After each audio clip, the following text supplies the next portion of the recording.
What's up, everybody? This is another episode of This is another episode of Dispense Written Wednesdays. You know why we call it Dispense Written? Because it's brand name only, no generic answers.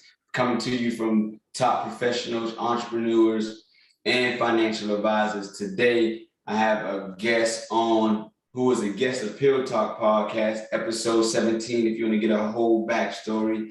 But today, everybody, please welcome Lakesha Quarles. How you doing today? I'm doing good. How are you?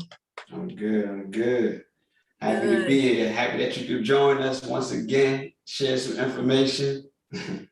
Yeah, for sure. I know last time we didn't get to go in too much detail, but this time we'll try to give them a little bit more. So I'm excited to be on tonight with you. Thank you for having me.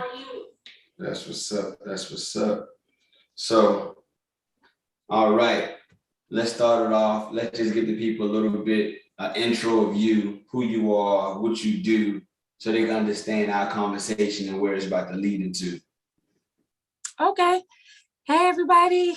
I'm Lakesha with Sunflower Births. I am a certified holistic doula.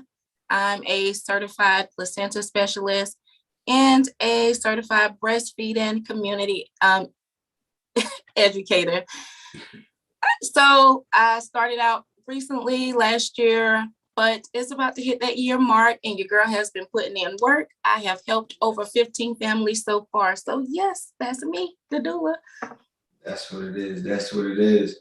So as we start this conversation, let everybody know exactly what is a doula. Okay. So a doula is a certified specialist, of course, but also known as a birth companion. So as a doula, we are there to support, encourage, and advocate for expectant moms. And pretty much we're that person that kind of ease your stress that you may be having. We come up with the birth plans for you. We'll help you come up with the birth plan. We're that person that you can lean on. We're pretty much like your birth room homegirl, your personal assistant to kind of help you, to help you get through birth your way. Dope. People want to know this. So, what made you get into this, right? What made you become a doula? I love answering it. It's so long, but I can definitely share with you guys. I became a doula eventually because of my infertility issues and things that I've gone through as a woman, as a mom, and dealing with miscarriages and just having to face those realities and just feeling misunderstood. I felt like I was missing what I am now. So I wish I had someone to be what I am to other moms. So that's what kind of drove me into it, dealing with no support. You go to the doctors, they tell you, oh, you're miscarrying, come back for a six-week checkup. And that was it for me. So nobody really gave me answers. I felt lost. I felt alone. And even though I had, a few people around me who they were very compassionate and they were there for me, I still felt like nobody understood. So me being a doula, it gives me like a do-over for what I wish I had to be able to support other moms and help them through those times. Even through their grieving times, those who have miscarriages. So that is what led me on my passion to becoming a doula and starting Sunflower Births. Dope.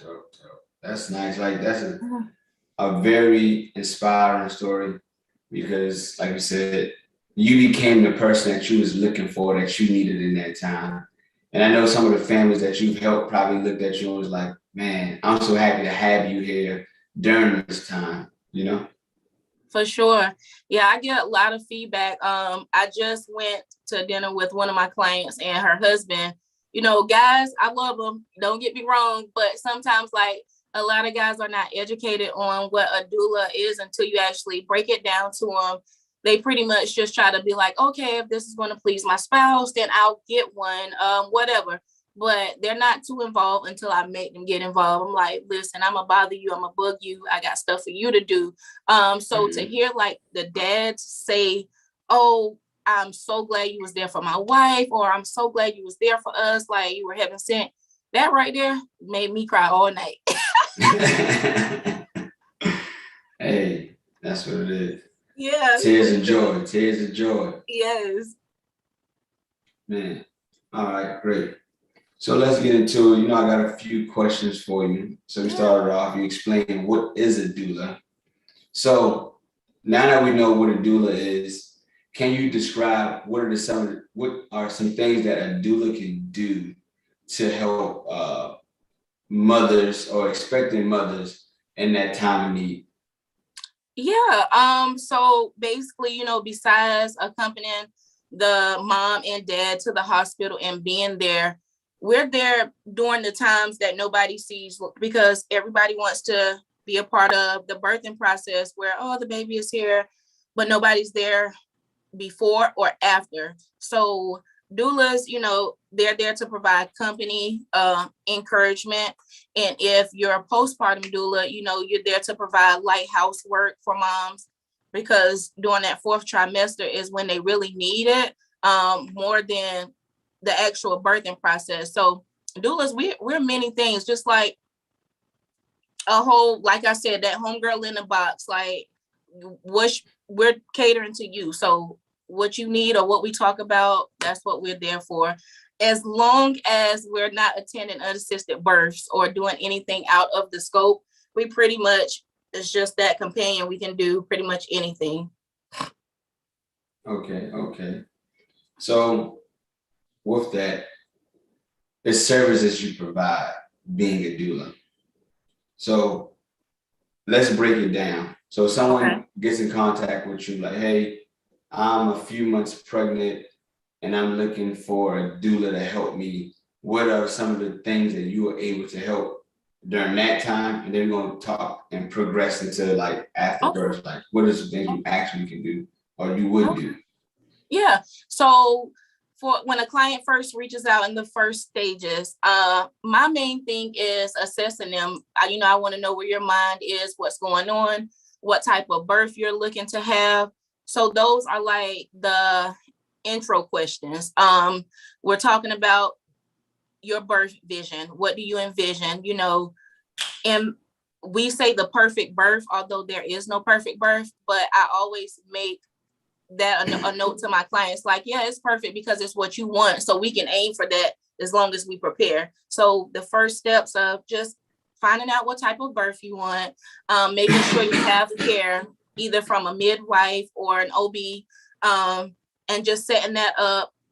And we go from there. Then we start with some prenatal nutrition and we meet again face to face and we outline all of the things, because sometimes what I have for suggestions for prenatal advice doesn't work for everyone. So I have to meet with you, fill you out, get your eating habits, and try to get you on a healthy journey, just so that mom and baby are receiving, the right nutrients that they need.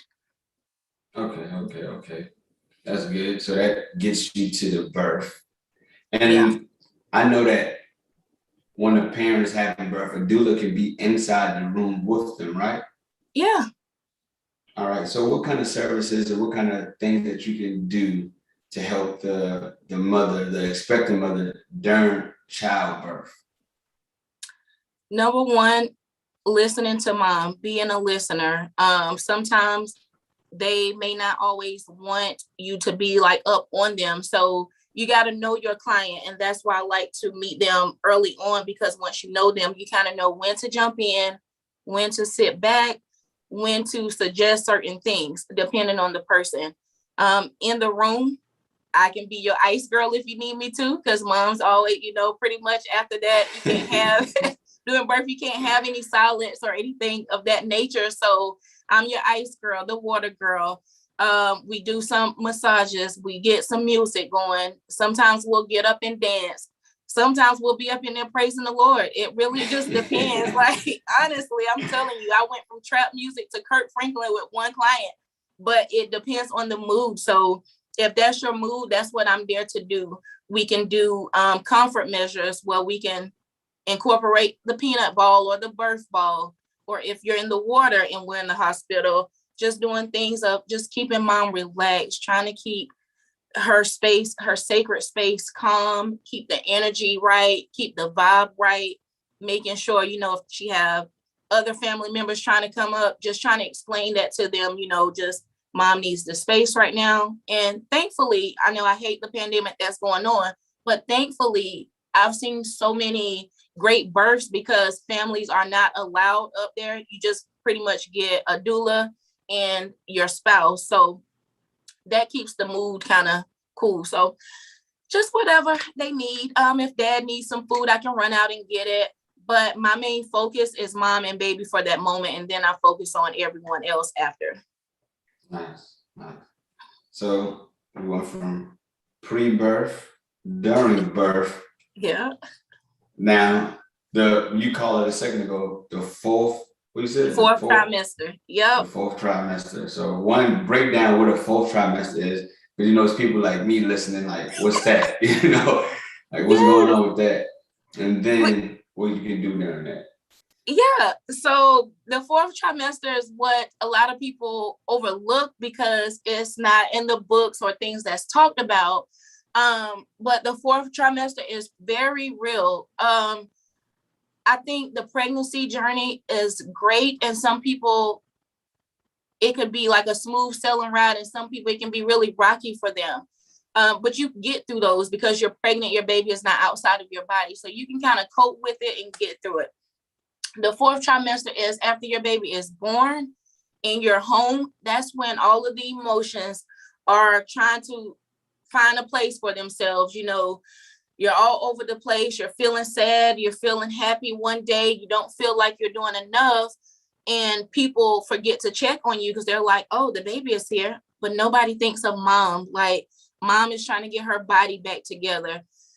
She's trying to get her hormones back balanced. She's trying to find herself and feel like a human again, you know, without having another human in her. So all of that with her body trying to regulate itself back to normal, it takes a toll on someone. It can take a toll on someone. You know, you deal with hair loss and postpartum depression and baby blues and all of those things. That's the fourth trimester. So during the fourth trimester, I always preach to everyone, you know, to the spouses, to the men, like, try to be a little nicer. I know you're already nice. I know you're already loving and supportive, but just do it a little bit times 10, because you thought the emotions was crazy and heightened while she was pregnant.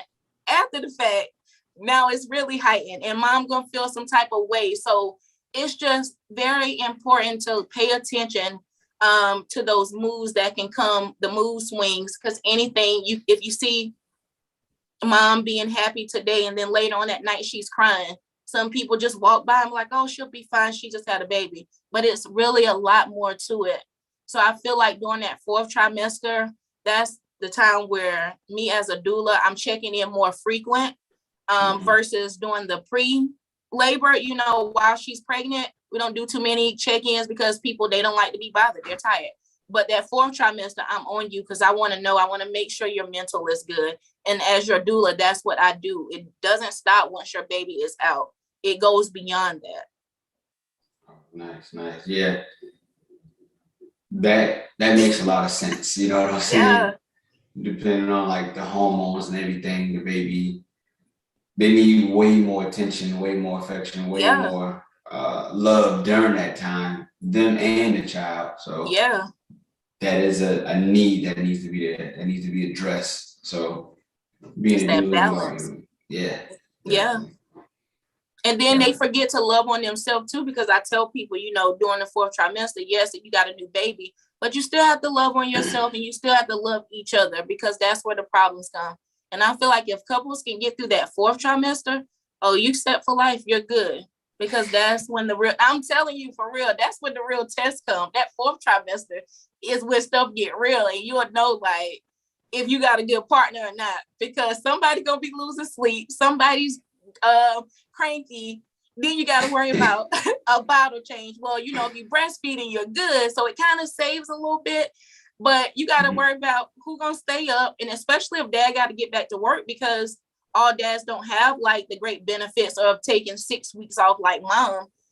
You know, most companies, they're doing that now, which is great, but some people just don't have that, you know, that advantage. So it's like, you know, mom is left to fend for herself and baby, because she's like, all right, he has to go provide, but then she's dying inside because she can't get 10 seconds to herself. Yeah. So just balance. Yeah.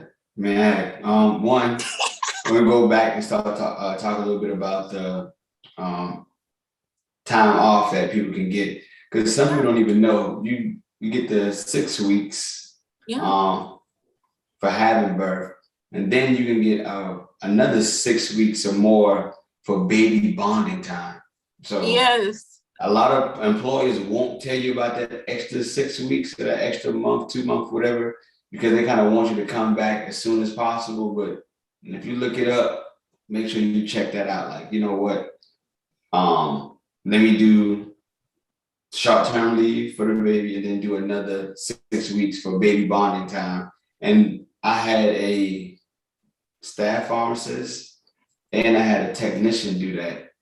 And I honestly, I was counting the time, but I think we were gone for about 6 months, yo. I was like, man, yo, I think I'm about to have a baby. I need this vacation, you heard?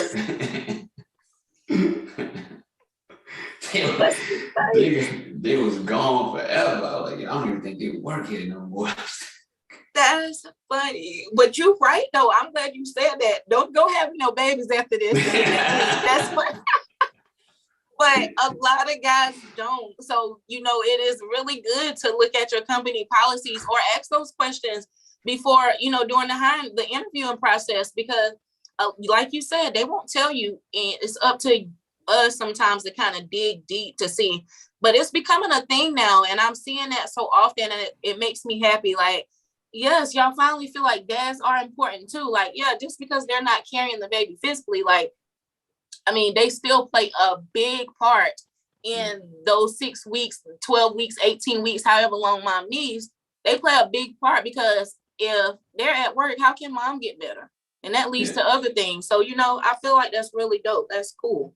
Yeah, and the way that my technician knew about it was because the pharmacist knew about it, and she was calling the HR, figuring out time frame, figuring out like, because you still can get paid during this time. Because like, some things, you know, I'm getting the message third hand, but it's like, you know, you get paid for short-term leave and then you can extend it out. And I was like, yo, okay, I see what they did. And my technician, she didn't know about it until obviously the staff pharmacist told her about it. And she was like, yo, well, thank you for this information and put it to use. And that's like one of the most important things I want to tell people, yo, once you get information, don't just get it, put it to use. You know what I'm saying? Because I know she's probably happy that she has this time to actually reset her mind, bond with the child, and then when she's ready to come back to work, she's coming back 100% or as close to it, and not feeling like she had to be rushed back to work. So, you know, right, that makes a difference for real. It does, mentally, physically, all of that stuff. It really does. But kudos to her. Yes. For real. All right. So we talked through the steps of pre-birth, during birth, after birth, that 4th trimester. So it's one thing I want to get into. I think we talked about on your episode 17. You guys can check it out right now, or not right now, but after this. After this. But we talked about placenta encapsulation. So as soon as we have birth with the baby, I have birth, you have the placenta, voila. And then you do something magical with it. Put my magic on it. You know what I'm saying? Yeah. So I need you to tell people what it is, and then we're gonna break down the benefits of it and what it does. Okay. So it's so cool that I'm just turning into like a placenta geek on the low. because just reading and staying up on top of this stuff, it's really cool. But the placenta is an organ, of course, that only develops when you're pregnant. So each time you have a baby, you get a new placenta. Every time. It's not the same one. So it's an organ that is developed during your pregnancy that provides nutrients and oxygen to the baby. And with doing so, it holds many benefits for moms afterwards and during, because it takes out all of the waste. So that placenta is filtering the good and bad stuff. You know how moms, they want to eat a certain way or do a certain thing, but anywho, that's why we have that placenta, to protect that baby, because it's releasing that waste, it's getting rid of it, and it's like, structuring your baby, so it's providing the oxygen that they need to sustain life. And then after, we do a delayed cord clamp, and I don't just snatch it up and put magic on it now. For the most part, we do delayed cord clamping for that reason, because of all the good nutrients in it and the vitamins and the benefits that it has for babies and mom. We do a thing we wait until the cord is done pulsating, and it has a little beat, and you can see it, where you can feel it. And once that stops, that's when the cord is usually cut. And after that, that's when I will take it, after the doctor is done. They don't really take a piece or sample off, but they do get some blood from it, just in case, for emergency reasons, or whatever they do with it after it leaves our eyesight. Then I take it home and get it together. So to my lab. I'll wait till you say what's next before I go deep in. Yeah, you just hit me with some information right there. One, didn't know you get a new placenta every time. That's so cool. It makes sense. Okay, I get it now. Yeah. You say it does a few things. It gives the baby oxygen. Yep. It filters toxins, the waste. I guess. Toxic waste. From your baby's blood. Yep. Okay. Really cool. So there's a lot, give a lot. And you said it has its own beat. Yes, so the cord, it's a pulsating feeling. So once it stops pulsating, you're like, okay, all of the nutrients is done, it's out, the baby received it. Now we can cut him off from what was keeping him alive. So yeah, it's really cool. How long does it pulsate though? Well, the longest I've seen, like the delayed cord clamping, and for it to stop, I would say maybe about 5 minutes. It doesn't take too long. That's maybe the longest that I've seen where it was on. And some people, they leave it on longer if they're doing a lotus birth. So it just really depends. All right. Love it. It's so funny when guys talk about that, because the same face. Yeah. Because you're thinking about it, you're like, yo, this is crazy. Right. But hey, it is what it is. Yeah. So, all right. I got a question before we get to what you do with it. Okay. So, is the mother able to take the placenta if she wanted it, or if she didn't have a doula? Yes, for sure. There's plenty of moms who already knows about, like, because they hear you read about it. So some moms, they just get down and dirty, and it's like, bump that, I want to do it myself. And one of the midwives I worked alongside with, she took hers home and she encapsulated herself, and she took it, and she's just like, yeah, I did it. I couldn't find nobody. I waited till the last minute. Boom. I got on YouTube or whatever she got on. And I mean, she's a midwife too, so it wasn't hard for her to understand, So yeah, people definitely can do that. Okay. So let's jump right into it. Let's jump into the magic. You take the placenta, and then you do my sunflower thing. I sprinkle my magic. No, I take it home. I assess it to make sure, I'm like doing a little assessment over it, making sure it's good, making sure it doesn't have a foul smell. And although I'll say this first as a disclaimer, although before I accept any client for placenta encapsulation, there's like regulations and there's a contract that we go through just to make sure mom doesn't have any of what's listed, like certain type of diseases, you know, STDs or hepatitis, any of those things, you won't be able to consume it. So we break it down first to make sure. Now, if you're good, boom, I'm taking your placenta. So at that point, I want to make sure that it's all intact. So we're looking at all the lobes, making sure everything is still together, making sure there's no pieces missing. And if it looks good, the color is right, the smell, there's no foul smell, then it's okay to proceed with cleaning it and so on. All right. So this is what everybody wants to know. What? How do you encapsulate a placenta? How do you encapsulate it? Yes. Like what? Well, if I told everybody, I won't get money. Matter of fact, we're gonna just cut that.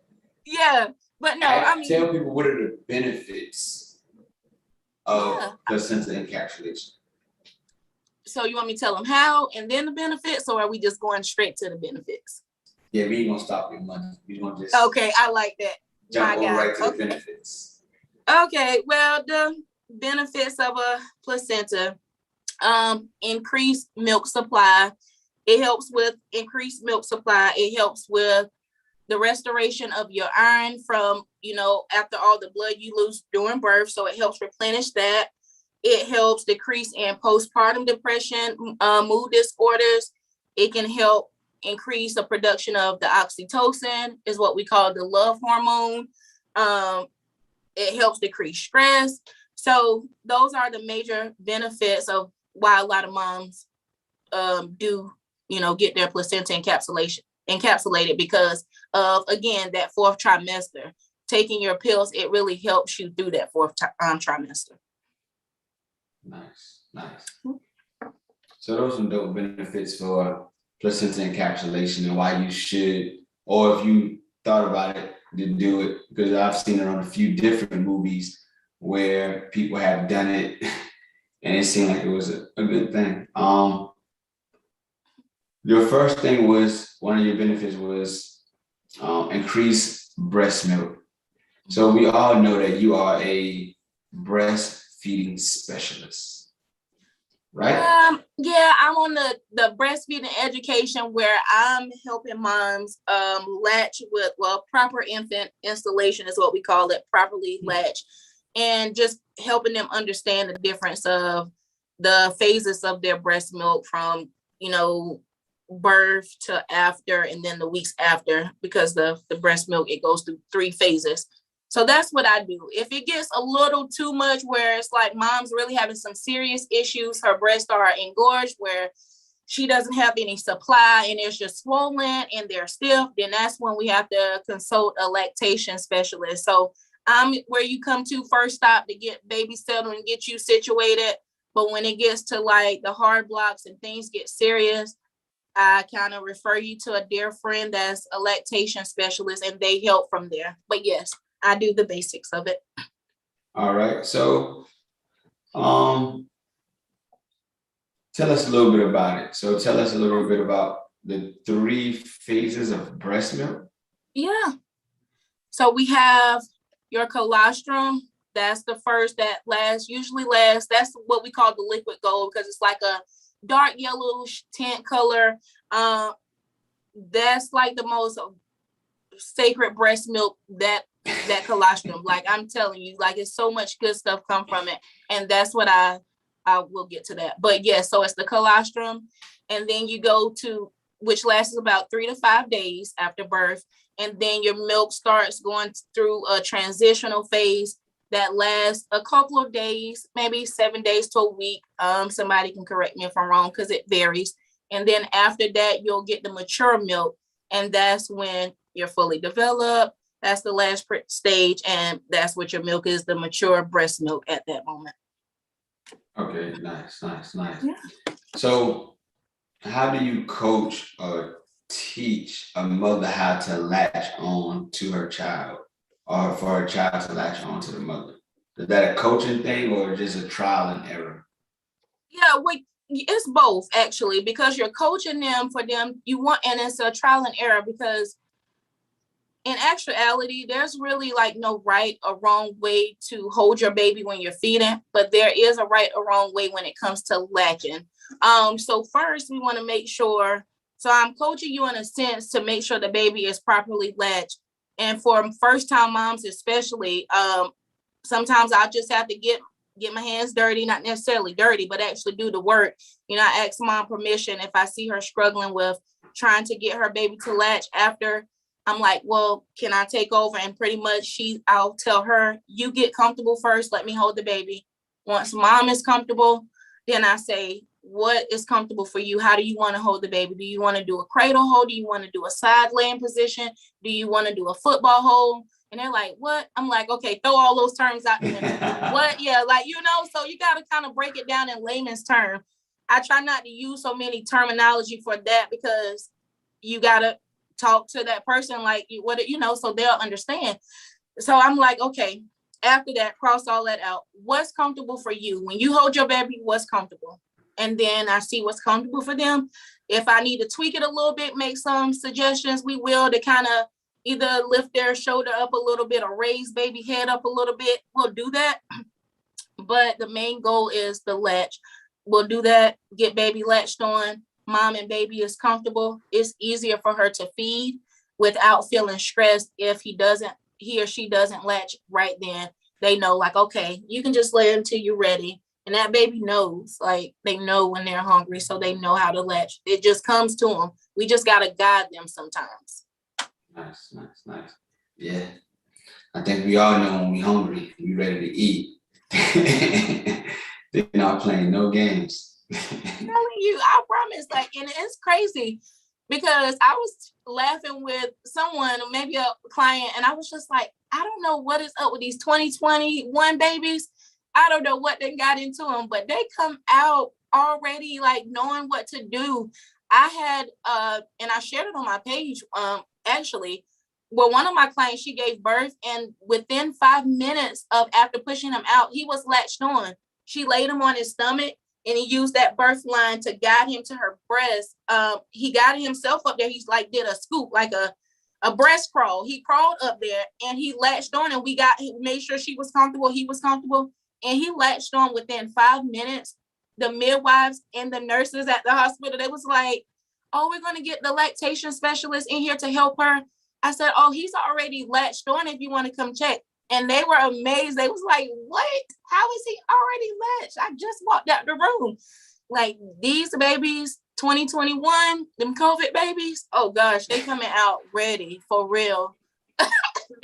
These COVID babies come out hungry. They be ready to go. Yeah, they've been deprived. Like, just being in the womb and going through the pandemic, and everybody shut down and can't eat what they want. So mom can't even get her cravings unless she's like getting it made somewhere, pick up. Mm-hmm. So they coming out taking over. Like, it's freaking amazing. I'm telling you.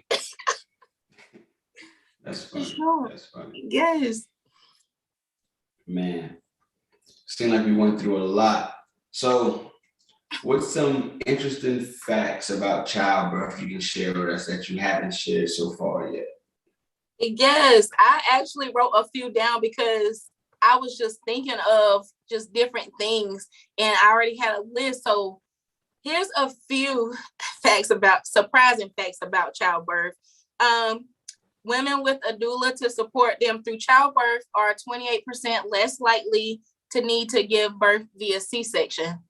So with that being said, that means hiring a doula is very essential and necessary because of that reason. Like 28% less likely to, not have a C-section when you have that support person. That's really good. And another good one, less than 5% of babies are born on the day they are due, with 50% born at least a week within their due dates and 90% born within 2 weeks of their due dates. So I thought that was really cool.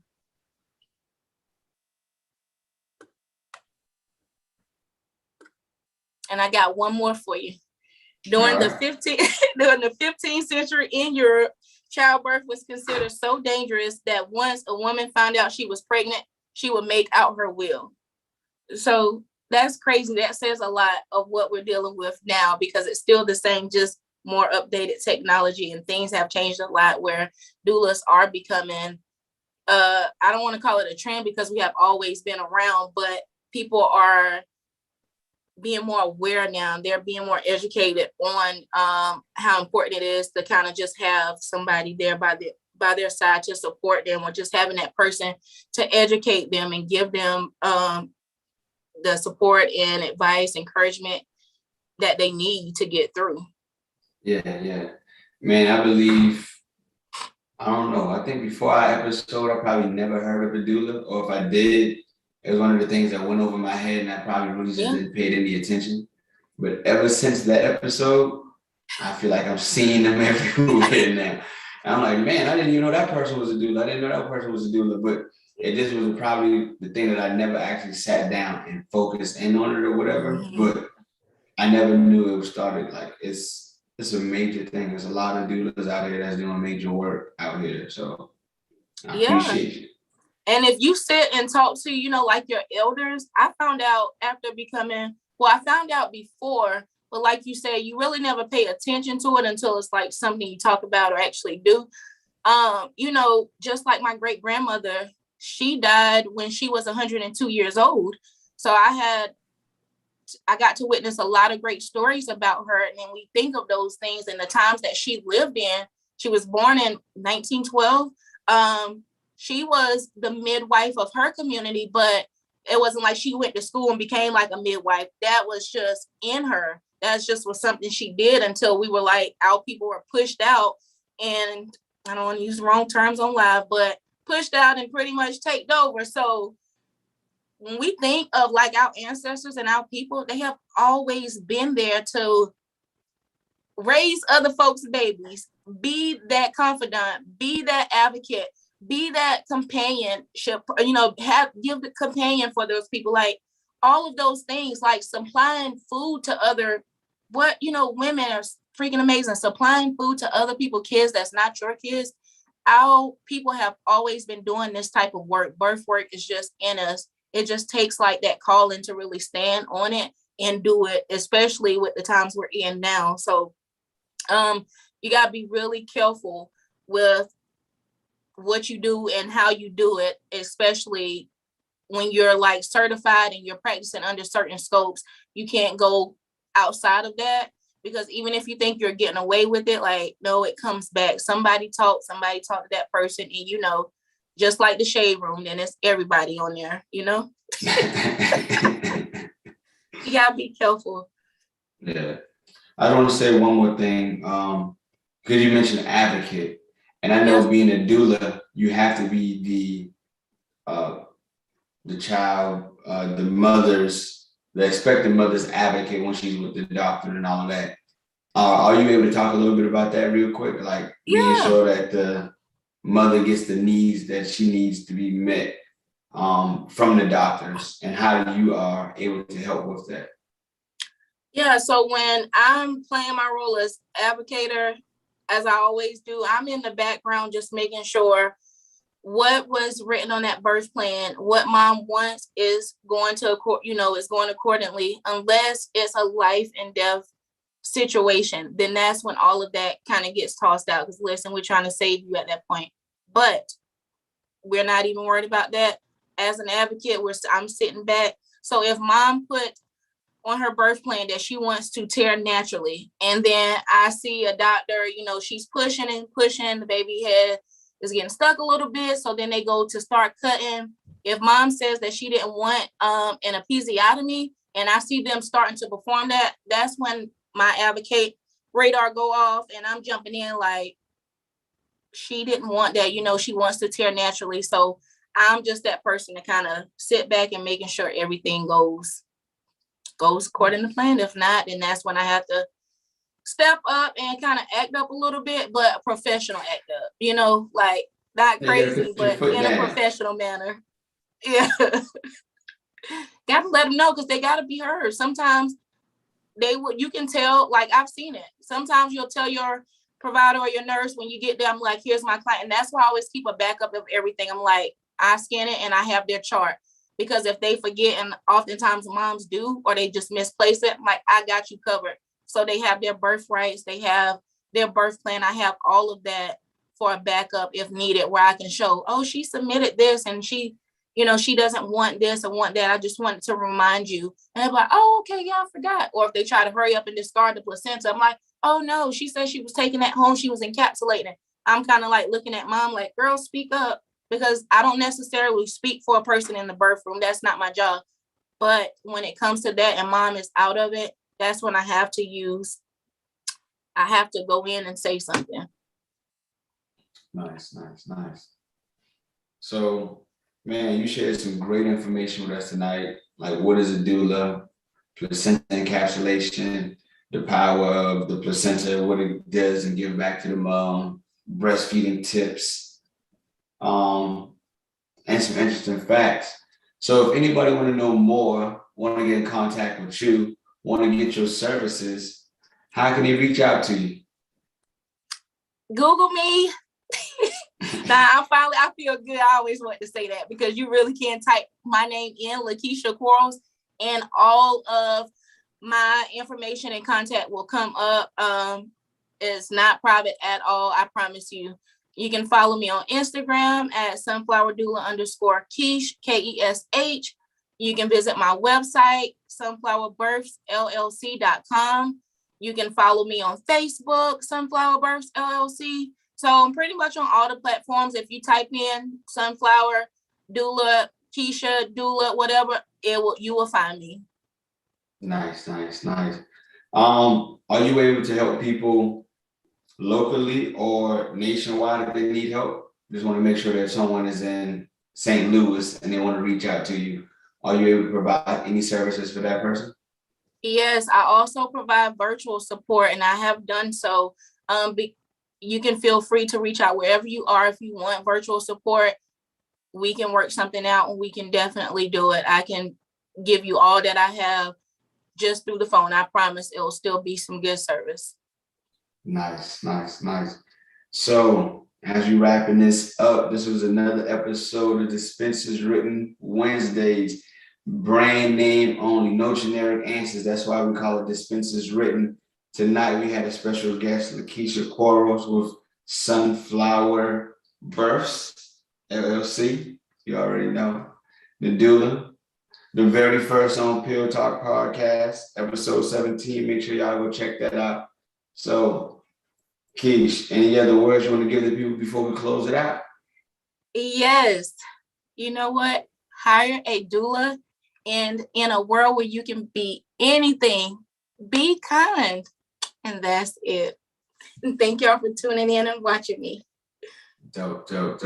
Thank you guys for tuning in to another episode. Peace out. Peace.